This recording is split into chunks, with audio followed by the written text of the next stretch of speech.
درگاہوں پر جو عرس ہوتے ہیں اس کے بارے میں بتائیے۔ بہرحال میں سمجھتا ہوں مجھ سے زیادہ آپ لوگ جانتے ہیں درگاہوں پہ جو عرس ہوتے ہیں وہ کیا ہوتے ہیں، میں کیا بتاؤں اس کے تعلق سے آپ کو۔ آپ اگر تاریخی چاہتے کہ کب کون سا کہاں ہوتا ہے تو بہرحال جنتریوں میں ہوتی ہے، اس کی تاریخ آپ پتہ کر سکتے ہیں۔ بہرحال اگر یہ سوال یہ ہے کہ یہ اس کی حقیقت کیا ہے، یہ کیا ہوتا ہے، تو یاد رکھیے عرس کا معنی فارسی زبان میں شادی ہوتا ہے۔ عروسا کو مبارکبادیات پیپر کے اندر شادی ہوتی ہے۔ اب سوال یہ آتا ہے کسی کے انتقال یا پیدائش کے دن عرس کیوں منایا جاتا ہے، شادی کیوں منائی جاتی ہے؟ تو یہ ان سے پوچھے جو لوگ مناتے ہیں، جس کے پہلے سندل بھی ہوتا ہے، سانچک بھی ہوتی ہے نا، ایسا کچھ کرتے ہیں نا، ایک دن سندل جا رہا، تو یہ تو ان سے پوچھے، مجھے نہیں پتا کہ کیوں کرتے ہیں۔ جبکہ بہت سی بار ان ولی اللہ کے تعلق سے ان کا عقیدہ ہوتا ہے انہوں نے زندگی میں شادی نہیں کی تقوی کی وجہ سے، اور ان کی شادیاں مناتے ہیں بعد میں عرس کے نام سے۔ عرس کہتے ہیں شادی کو، کسی سے پوچھ لیجیے فارسی اردو جاننے والے، شادی کو کہتے ہیں عرس۔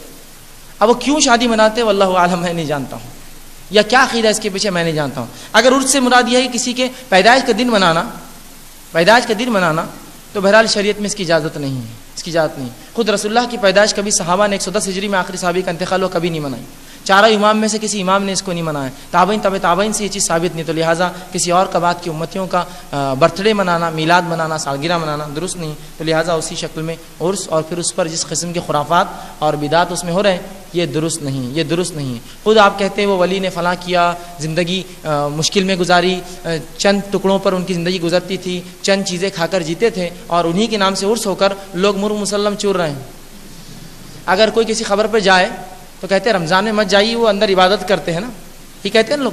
میرا یہ سوال ہے اگر وہ رمضان میں عبادت کرتے ہیں تو تم 10 20 دن ڈھول بجاتے ہو عرس کے نام پر، تب تکلیف نہیں ہوتی ہے ان کو؟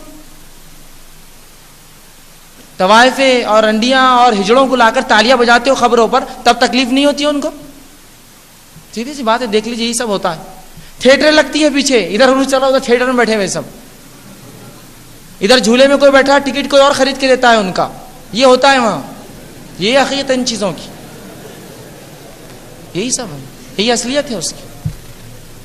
اور اس سے زیادہ کیا جاننا ہے بہرحال ان لوگوں سے پوچھئے جو واقعے میں اس کو دیکھتے ہیں۔ یہ صرف انکم کا ایک سورس لوگوں نے بنایا ہے، اس امت کے اسلاف کے جو ہے مردوں یا ان کی ہڈیوں کے اوپر کمانے کا ایک انہوں نے ذریعہ بنایا ہے۔ بہرحال یہ درست نہیں، شریعت میں اس کی اجازت نہیں ہے۔ رسول اللہ صلی اللہ علیہ وسلم کا جب عرس نہیں ہوا تو میں سمجھتا ہوں کوئی اس سے بڑا ولی دنیا میں نہیں گزرا جس کا عرس منایا جائے پھر، ٹھیک ہے بہرحال۔ تو یہی بہرحال اس کی مختصر سی حقیقت ہے۔ جی الحمدللہ وحدہ والصلاة والسلام علی من لا نبی بعدہ وعلی آلہ وصحبہ الکرام الخیار البررہ، اما بعد فاعوذ باللہ من الشیطان الرجیم، بسم اللہ الرحمن الرحیم، اہدنا الصراط المستقیم، صدق اللہ العظیم۔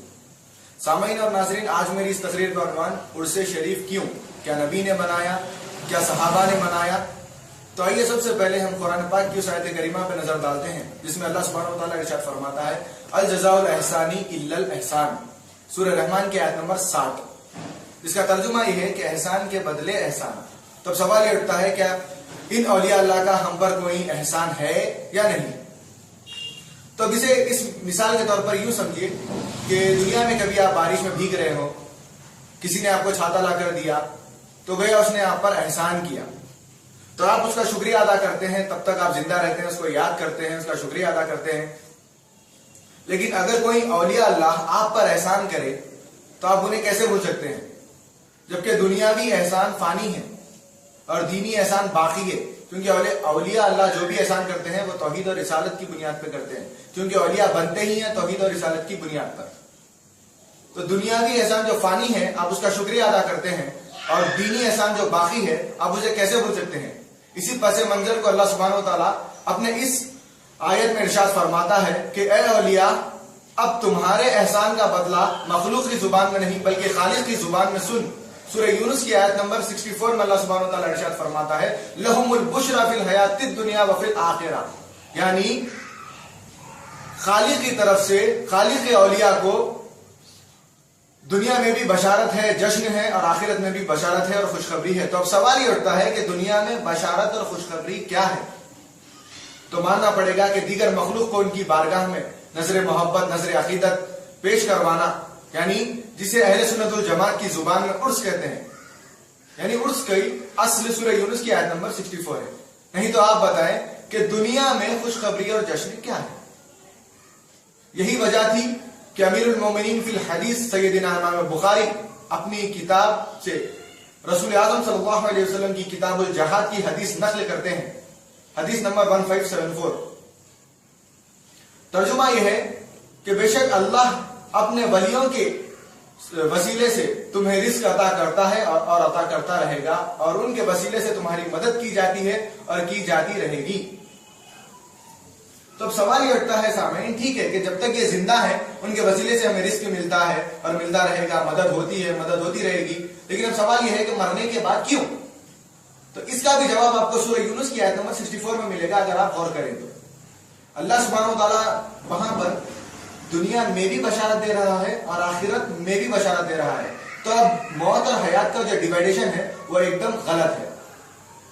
تو اب اتنی تفصیلات کے باوجود بھی اگر کوئی عرص شریف پر یعنی سورہ رحمان کی آیت نمبر 60، سورہ یونس کی آیت نمبر 64 اور صحیح بخاری کی حدیث نمبر 1574 کی دلیل پیش کرنے کے باوجود بھی عرص شریف پر کوئی اعتراض کرتا ہے تو یقیناً وہ توحید اور رسالت کا منکر ہے۔